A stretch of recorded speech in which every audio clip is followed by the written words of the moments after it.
Yeah, g'day folks, the Duck here for Oz Off-Road. Well, as you know, a few weeks back, we got ourselves a Ram truck and we thought we'd get it into Oz Off-Road here and see what Robert and the boys could do with it. They've done a great job. We do a lot of work here on a lot of cars, but we'd never done an American truck. We've had a lot of interest in it because it is probably the first big Ram build that's happening around the place. Robert, we've done a pretty good job. It looks the goods, mate. Where do you want to start? We'll start at the front.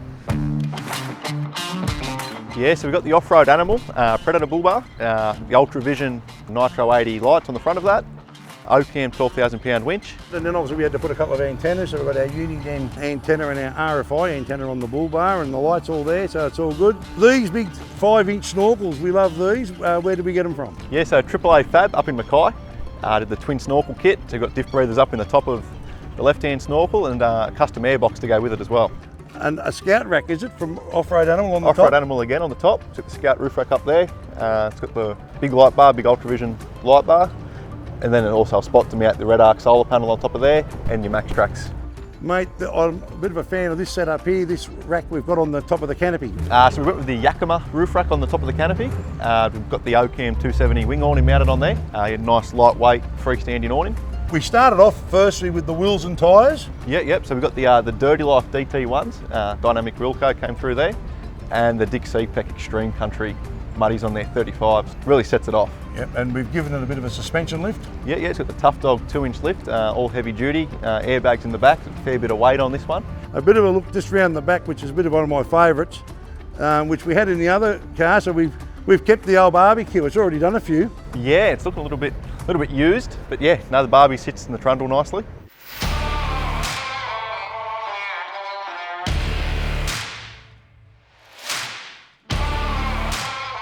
Now the train canopy, which for me this is a great setup, this thing. Tell us about this and where we source this from. One of the best train canopy setups I've ever seen. Boys at Thorburns Fabrications made a custom sort of a canopy and tray setup. Really good on the American trucks. Open this up if you like, we'll have a look. We've actually got the compressor back in here like before, which is very handy, which is fantastic.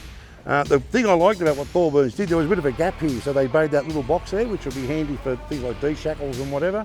A couple of lights in the headboard, which is a great idea, and then we moved the filler up for the fuel in there, so which is great. We'll open it up, mate. What have we done in the back? So you've got the Bushman fridge, it's got that decal on it, really, it looks good. We've got the Enerdrive power system at the top, so you save room, save weight, have it all sort of mounted up there. Coffee machine all hooked up through the inverter and whatnot. The Travel Buddy mounted on the roof as well. Yep. So you save a lot of room down the bottom of the canopy. Yeah, it's actually a smaller canopy than what we had, but I've got more space in this one. Yep. Because of all that stuff up there. I'm pretty happy. They also did the drawers for us. Yep, yeah, no, the great drawers. Yeah, the whole thing's complete there, and which left us a bit of space at the back here for our jerry cans and spare. All modular with the Thorburn stuff, so you could swap it around, have 2 spares, 2 jerrys. And everything we did here, we were very conscious of the weight. Yeah, tried to keep the weight down on this one, so it's an aluminium. It is carrying me, you know. Now I notice on the back we've got a big set of pipes hanging out of here. Yeah, so AAA again, you've got the twin 3-inch catback exhaust for the Ram. Water tank and filler here. And then obviously once we did all that, we wanted it to look good. And along with Outback Signs and the Bruce and the team at Signorama, they wrapped it for us. So they did a great job of that. All in all, I think it came up pretty well. Definitely, really good setup this one. For our first American truck that we've done here at Oz Off-Road, it's not too bad. So if you're one of the many people out there that own an American pickup truck and you want to do some accessories, you want a train canopy, you want all the gear, just like everybody else, well, come and see us at Oz Off-Road. Robert and the boys will sort you out, and you'll be getting around and cruising around with a bit of presence just like we do.